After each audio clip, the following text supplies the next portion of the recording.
he controlled the discourse of the NBA on Tuesday because he went on. I mean, he didn't grab the microphone and announce the reasons why he should be MVP. He was asked a question, what his case was for MVP, but he had answers ready. And he, as we've talked about with Victor, not afraid to extol his own virtue.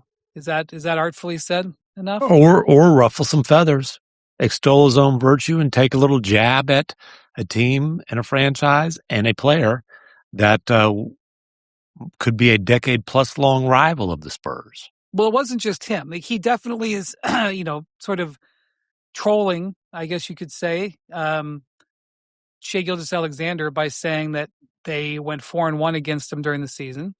But he also is he trolling? I mean, is that part trolling? It's truthful. It's truthful. Yeah, as I've said many times, Victor is not afraid to be wildly arrogant in a matter-of-fact way. I would say that's just being very matter-of-fact that they won 4 out of 5 against if it does get down to a Victor versus Shai 1 and 2, I think an argument in his corner is they won 4 out of the 5 games. Yeah, it's just it takes you back a little bit to hear a guy be that blunt and point it out. Like, whoa, as I said to somebody last West night, Finals might have just gotten a little bit even more interesting. As I said to somebody last night, as the person who has done the straw poll now for several years, there are all sorts of people who lobby about MVP awards and awards in general. The last segment, we talked about this whole thing with Cade Cunningham. Very rarely do you see someone on camera, on the record, completely lay out their position. Well, normally Jaylen Brown did it earlier this year when he's I'm the best two-way player in the league. Jaylen did that, but it's rare. Usually this is done in a little more subtle manner. But Victor doesn't do a lot of things subtly, either on the court or off the court.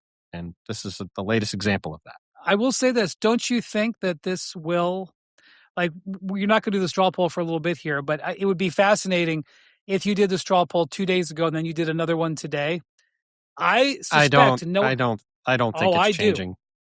Oh, I don't think it's changing who's in the lead. I don't think Victor giving a post-game speech is changing a lot of votes. I wish you were wrong. I wish you were right, but I'm afraid you're wrong. Listen, none of this matters if Wemby's not just absolutely dominating.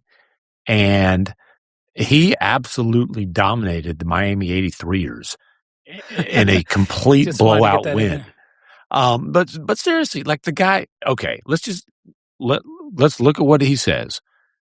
The most dominant defensive player by far. There's no question. The gap between Wemby and the next best defensive player is much more significant than the gap between the best offensive player and number 2. By the way, is he trolling Shai, saying Shai doesn't defend, or is he saying that about Luka and Jokic at all? On that one, I think I'd take that one at face value. Hey, defense is half the game, and I'm okay.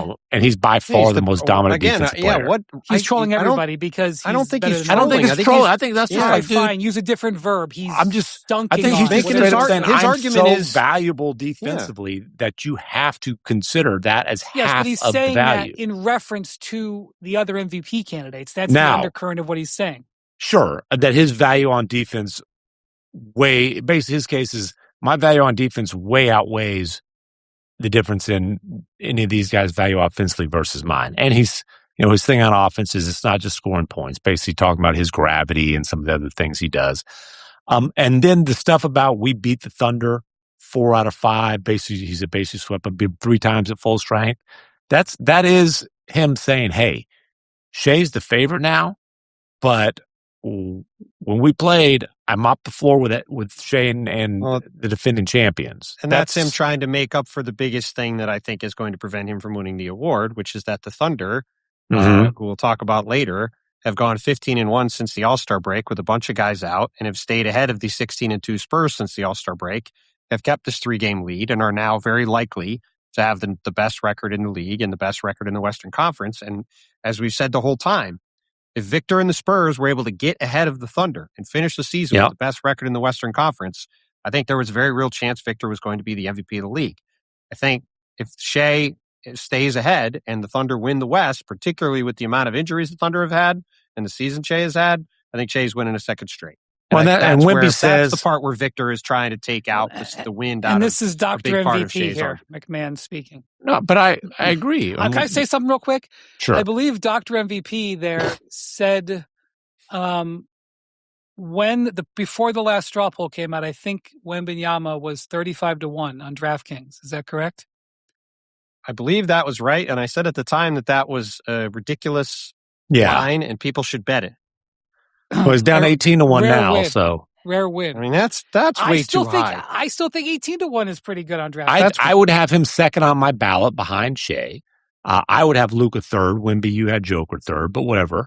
But Wemby said, wait a second. Put a pin in that for a second. So you have Jokic out of... And it's hard for me to make a case for Joker over Luka when Luka's leading the league in scoring with remarkable efficiency, filling out the box score, holding up, frankly, pretty well defensively, making plays defensively, holding up much better defensively than the Joker is if we want to be. Windhorst, what is happening here? We've got some Luka pom-poms out here. There's no Luka pom-poms. I've still got half of Slovenia and certain segments of Los Angeles and Dallas. Let's get the book in this frame.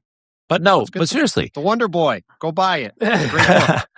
But my point is, like, if his team's third in the standings and he's got that kind of statistical case, and Joker's team is, they might end up fourth, but there's significantly, there's a significant gap, and Joker has not played his typical level of basketball since coming back from the injury. So he remains leading the league in rebounding, assists. He is a first-team All-NBA no-brainer. He's an absolutely historically dominant player, but we're talking about, we're splitting hairs here. And I again, you asked me what my ballot would be.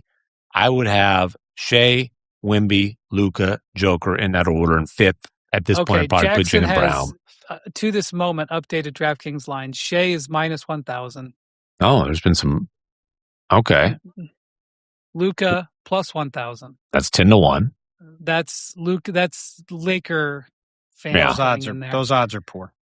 Wemby plus 1,300, so 13-1. Joker plus 4,500. Yeah. But so Wemby says, I don't think a bet on Luka or Jokic especially Luka at that number is a good bet. But Wemby could still. I still think Shai is going to win, but Wemby could overtake him. They could have a bad 10 days, and it could happen. I think right now there is a debate. There should be, even though I think I should lead the race. I'm trying to make sure that at the end of the season, there's no debate. That's what Wemby said. Frankly, it's not within his power to make sure there's no debate, because the only way I think you can make a reasonable case that there's not a debate is if the Spurs overtake the Thunder in the standings, and that means the Thunder have to lose a few games. Even like the Spurs winning out, the Thunder still have to lose a few games, and they're not. The Thunder are healthier than they've been all season and haven't been losing anyway. No, well, I'll tell you what. I like the fact that it's late March and this is still up in the air and it could still go each way. At the end of the day, that's what I really like more than anything. And I love that Wemby is so damn entertaining. I tell you guys, he makes me crack up laughing multiple times a game just because he does things that are so ridiculous, and then is willing to grab the microphone and very eloquently beat his chest and say, "I'm the baddest bleep in the damn league." Okay.